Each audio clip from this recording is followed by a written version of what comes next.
Welcome to Donmar TV News Channel. Ito kasi gusto ko lang pakita ito. Ito napaka sip-sip dito dati sa Pangulong Dati itong kay Binay muna ito eh. Tapos nung matatalo na si Binay, nilaglag si Binay. Pumunta kay Pangulong Duterte. Ngayon, tingnan nyo, sa totoo lang, ako mismo ay naguguluhan sa pabago-bagong desisyon at announcement ng IATF regarding the ECQ guidelines. Obvious na obvious kung sino binabanata mo dito. Sa totoo lang ito lang ang ating masasabi sa mga ganitong politiko. Sir, sana medyo bago kayo mag-komento-komento ng ganyan, iniisip nyo munang mabuti. Kasi ito na lang punta ko kayong Cavite. Tingnan nyo yung mga tao doon. Hindi ko sa inaano pero tingnan nyo naman yung mga tao doon. Maipagmamalaki mo ba yung pamamahala mo at kumakapon na ka sa ibang tao? Grabe. Yung totoo lang kumakapon na ka sa ibang tao, grabe. Pero yung mismong lugar mo ay hindi nga maayos. 'Di ba? Ano ang masasabi natin sa mga politikong ganito? Ito ang masasabi ni Dr. Mata. Yung iba kasi I understand kasi gusto nilang magpasikat, gusto nilang tumakbo. Kasama ho ba doon si Rebulya, Dr. Mata, na gusto magpasikat? This is politics. So, pag politiko ang nagsasalita, intindihin na lang natin na gusto lang silang magpasikat. So, pag rason nila, pag politician na Sandali. Ulitin natin. Pero this time, ilagay natin yung mukha ni Rimulya para mas maganda. Ayan, Okay. So, ayan, ulitin natin take 2. Ano masasabi mo, Dr. Mata, sa mga tao, mga politiko, na kung ano-ano sinasabi sa ating gobyerno, okay? Ulit, Dr. Mata, pasok. Yung iba kasi I understand kasi gusto nilang magpasikat, gusto nilang tumakbo. Politics is politics. So, pag politiko ang nagsasalita, intindihin na lang natin na gusto lang silang magpasikat. So, pag rason nila, pag politician na nagsalita, for me, pointless na yung sinasabi niya because he's doing that or she's doing that just to make her face or his face to be seen. Perfect perfect pero hindi niya ito ang kinukomentan niya, yung mga politiko daw. Basta politiko daw ay talaga understandable. So that is the game. So that is pointless for us. Pointless. Pointless daw. So mga politikong bumabanat, pointless daw. Science. Ngayon, kung hindi ka naman kung hindi ka naman politician, no? Wala ka ring planong tumakbo, for example. Tapos banat ka lang ng banat against the government. Pero ang ginagawa mo para kang nakaupo-upo lang. Tapos mali yan. Tapos ikaw nakaupo lang, wala kang ginagawa. Para bang senyorito. Parang katulad ni Governor Remulla, ganun ba? Yung pag nagtuturo lang pero walang ginagawa ba? Kasi totoo lang governor ka, may magagawa ka sa Cavite. Kala mo makapagturo-turo ka dyan Anong tawag mo doon, Dr. Mata? Yung mga tao nagtuturo. Kabanat bay na naglilinis na sila sa bahay, ikaw nakaupo pero sige ka sabi, mali yan. Pero ikaw wala ding ginagawa. Ang tawag ko dyan, pangit lang talaga ang ugali mo, period. Dahil hindi Yun, ang tawag ni Dr. Mata sa mga taong nagtuturo-turo lang.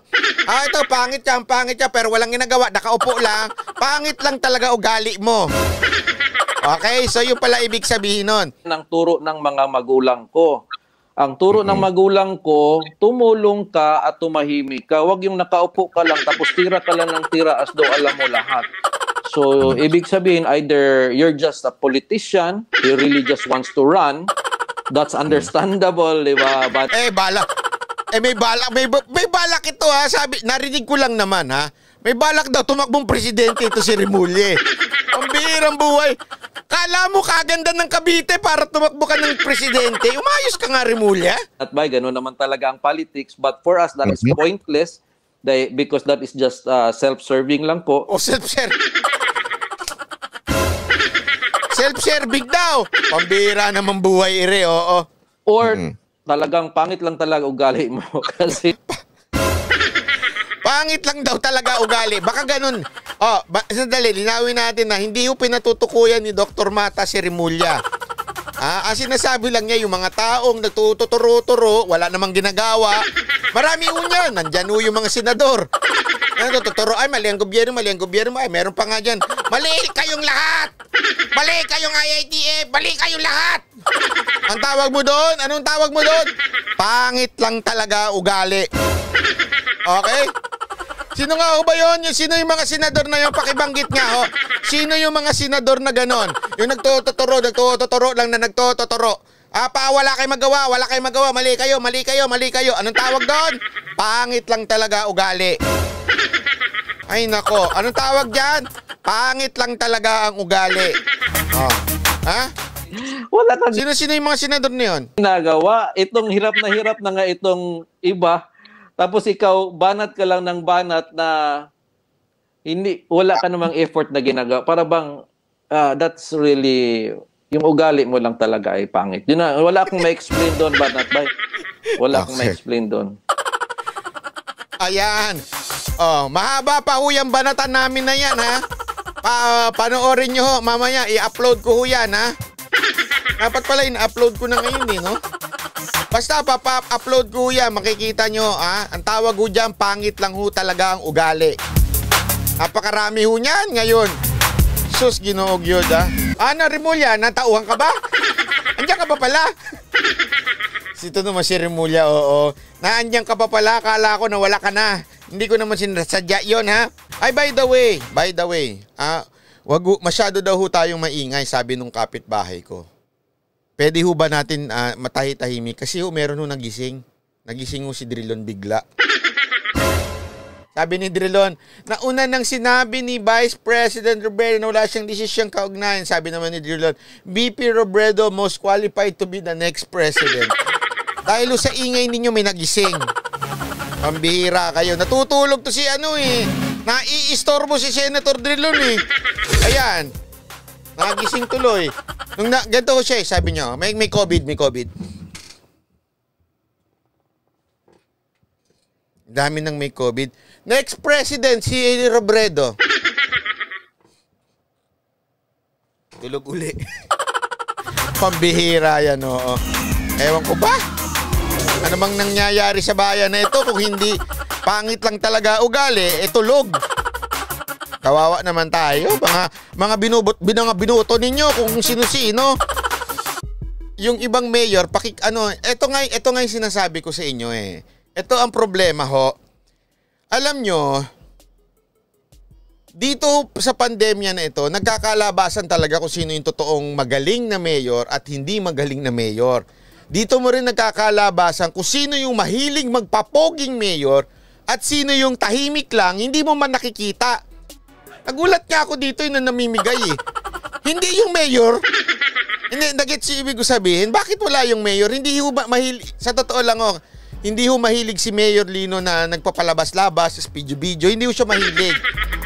Ganun ho eh. Kaya nga sabi ko nga sana ho, ganun din ang mga ibang mayor, ano? Sana lang naman, ha? Yung Cavite ho ba? Kamusta ho? Meron na ho ba kayong dyan? Ayudan, grocery? Hindi, tinatanong ko lang mga taga Cavite kasi masyadong madaldal yung governor ninyo eh. Ayan ang daldal-daldal ng governor ninyo. Ayan, sandali, ang daldal-daldal. Ang tanong ko, meron na ho ba kayong grocery dyan? O puro daldal lang inuuna, pinapakain sa inyo daldal? Kasi kung kaya nilang kumuha ng mga admin sa kanilang mga Facebook page, ibig sabihin kung kaya nila mag-hire, kaya rin nila dapat mamigay ng grocery. O inuuna yung itsura, reputasyon, imahe bago ang grocery. Yung totoo lang. Kasi baka mamaya inuuna pa yung Hindi, ito. Sige, ganito na lang gawin natin. Ito open to Kayo mismo magsabi. Pag meron ng ayuda sa inyong lugar, email nyo sa akin, ipakita natin, purihin natin kung sino yung nagbigay na mayor.